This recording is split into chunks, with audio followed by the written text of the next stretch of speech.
Tirumala Parakamani case విషయంలో డీజీపీకి BJP నేతలు ఫిర్యాదు చేశారు. టీటీడీ పరకామణిలో విదేశీ డాలర్లు మాయం ఘటనపై విచారణ చేయాలని కోరారు. డీజీపీ ద్వారకా తిరుమలరావును TTD board member Bhanuprakash Reddy ఆధ్వర్యంలో బీజేపీ బృందం కలిసింది. పరకామణిలో 100 కోట్ల కుంభకోణం జరిగిందన్న భానుప్రకాష్ రెడ్డి సమగ్ర విచారణ జరపాలని కోరారు. రహస్య అర అమర్చి డబ్బులు తరలించారని ఆరోపించారు. తరలించిన మొత్తాన్ని వెనక్కి రప్పించాలని డీజీపీని బీజేపీ బృందం కోరింది. ప్రపంచంలోనే అతి పెద్ద హిందూ ధార్మిక క్షేత్రం తిరుమల తిరుపతి దేవస్థానాలు. స్వామివారికి కోట్లాది రూపాయలు కానుకలు భక్తులు సమర్పిస్తుంటారు. నిలువు దోపిడీ అంటే ఒంటి మీద ఉన్నటువంటి మంగళసూత్రంతో పాటు స్వామివారి హుండీలో స్వామివారికి సమర్పించే సాంప్రదాయం శ్రీవారి దగ్గర జరుగుతుంది. అలాంటి పవిత్రమైనటువంటి హుండీ నుంచి లెక్కింపు పరకామణికి వస్తుంది. పరకామణిలో ఆ మొత్తం లెక్కించి స్వామివారి కార్పస్ ఫండ్ కింద డిపాజిట్ చేస్తారు. మిత్రులారా, మీరు హుండీలు వేసేటప్పుడు మీరు ఎప్పుడైనా గమనించినట్టయితే మీ ఆఫరింగ్స్ మీరు చేసే కానుకలు స్వామివారి కార్పస్ ఫండ్ కింద పోతుందని చెప్పి అక్కడ రాసుంటారు. కానీ గత ప్రభుత్వంలో రవికుమార్ అనే వ్యక్తి పరకామణిలో దొంగతనం చేస్తూ 23/4/2023లో విజిలెన్స్ అధికారులకి దొరికాడు. లోపల నుంచి అమెరికన్ డాలర్స్ ఒక $100 తీసుకొని వస్తూ ఉంటే $1000 తీసుకొని వస్తుంటే విజిలెన్స్ అధికారులు పట్టుకున్నారు. ఎస్, షబాస్, పట్టుకున్నారు, సంతోషం. ఏం చేశారయ్యా? పట్టుకుంటే ఏ విధంగా వారి దగ్గర నుంచి డబ్బు రికవరీ చేయాలి, ఏ విధంగా స్వామివారికి ఖజానాలో నింపాలి, ఏ విధంగా ఆయన మీద క్రిమినల్ ప్రొసీడింగ్స్ తీసుకోవాలని చెప్పి ఆలోచించాల్సిన పోలీస్ అధికారులు ఆ రోజు ఉన్నటువంటి అందరూ కాదు, కొందరు అధికారులు, టీటీడీలో ఉన్నట్టు కొందరు ఉన్నతాధికారులు, టీటీడీలో బోర్డులో ఉన్నటువంటి కొందరు వారిని ఏ విధంగా తప్పించాలని చెప్పి ఆలోచించారు. మిత్రులారా, రవికుమార్ని ఏ విధంగా తప్పించాలి, కొట్టేసినటువంటి సొమ్ముని ఏ విధంగా పంచుకోవాలి. ఒక పక్క పరకామణిలో దొంగతనం చేస్తే ఆ దొంగ నుంచి ఈ గజ దొంగలు, ఆ దొంగ నుంచి కొందరు గజ దొంగలు వాటాలు తీసుకోవడం జరిగింది. మామూలుగా 1 సంవత్సరం ముందు త్రిపుల స్టోరీ నడిచింది. మిత్రులారా, అంటే రఘురామకృష్ణరాజు స్టోరీ ఒక 3 సంవత్సరాల ముందు నడిచింది. మొన్నే ఎన్టీఆర్ గారిది ఏదో సినిమా రిలీజ్ అయింది. ఈ ఇష్యూలో త్రిపులారులు ఉన్నారు.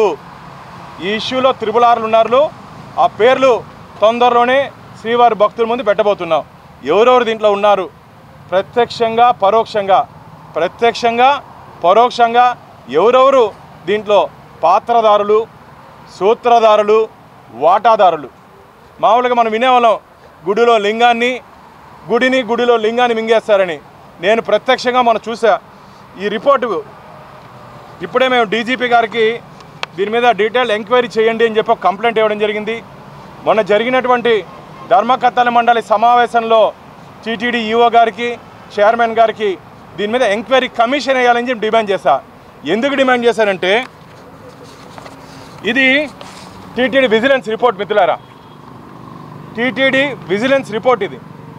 ఒక డిఎస్పీ స్థాయి అధికారి విజిలెన్స్ రిపోర్ట్ ఇచ్చాడు. దీంట్లో ఏం రాశారు తెలుసా? Last para, under the extreme pressure from the police మేము ఈ కేసుని లోక్ అదాలత్లో రాజీ చేసుకున్నాం. ఎవరా పోలీస్ అధికారి? టీటీడీ మీద ఒత్తిడి తెచ్చేంత బలం ఉన్నటువంటి పోలీస్ అధికారి ఎవరు? ఎస్ఐయా, సిఐయా, డిఎస్పీనా, ఏఎస్పీనా, ఎస్పీనా, డిఐజీనా, ఐజీనా, అడిషనల్ డీజీనా, డీజీపీనా? ఎవరు తిరుమల తిరుపతి దేవస్థానాల మీద ఈ దొంగ కేసులో ఒత్తిడి తెచ్చి రాజీ పొమ్మని చెప్పి ఎవరు? ఏ పోలీస్ అధికారిని చెప్పి శ్రీవారి భక్తుడిగా, టీటీడీ ధర్మకర్తల మండలి సభ్యుడిగా భారతీయ జనతా పార్టీ ప్రశ్నిస్తోంది. గత ప్రభుత్వాన్ని, వైసీపీ ప్రభుత్వాన్ని. మొత్తం ఆంధ్రప్రదేశ్ని దోచుకునిందే కాకుండా వెంకటేశ్వర స్వామి ఖజానాన్ని దోచుకున్న దాంట్లో కూడా వీళ్ళు వాటాలు పంచుకున్నారంటే సిగ్గుచేటు ఇది గత ప్రభుత్వానికి.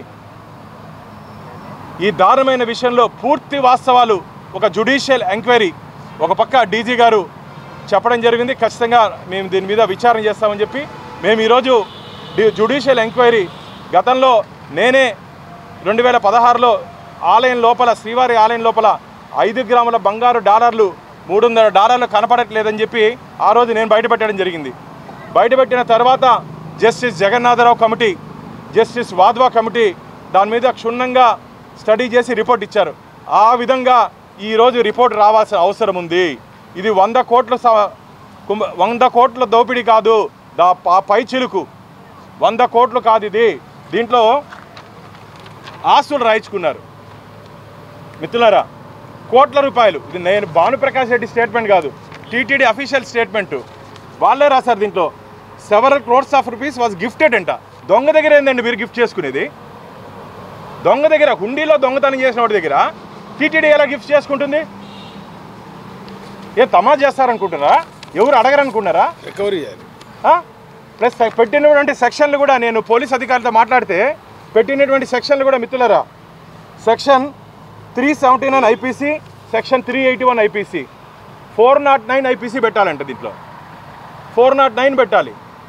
అంటే దొంగ దొరికినప్పుడే ఏ విధంగా తప్పించాలని చెప్పి ఆలోచించారు తప్ప స్వామివారి ఖజానాని ఏ విధంగా రక్షించాలని చెప్పి ఆ రోజు ఉన్నటువంటి జగన్మోహన్ రెడ్డి ప్రభుత్వం కానీ, అప్పుడున్నటువంటి అధికారులు కానీ, అప్పుడున్నటువంటి టీటీడీ కానీ ఆలోచించలేదు.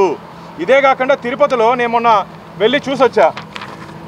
ఒకే కాంప్లెక్స్లో 14 అపార్ట్మెంట్లు, దాదాపు దీని వర్తే 12 కోట్లు మిత్రులారా.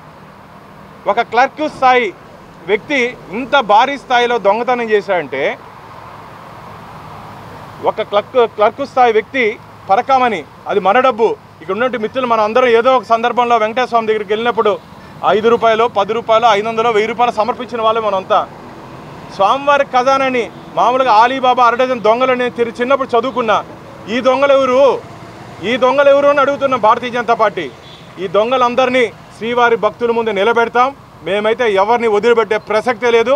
ఇప్పటికే మా కేంద్ర మంత్రివర్యులు బండి సంజయ్ గారు దీని మీద లోతుగా విచారణ జరిపించాలని చెప్పి వారు తెలపడం జరిగింది.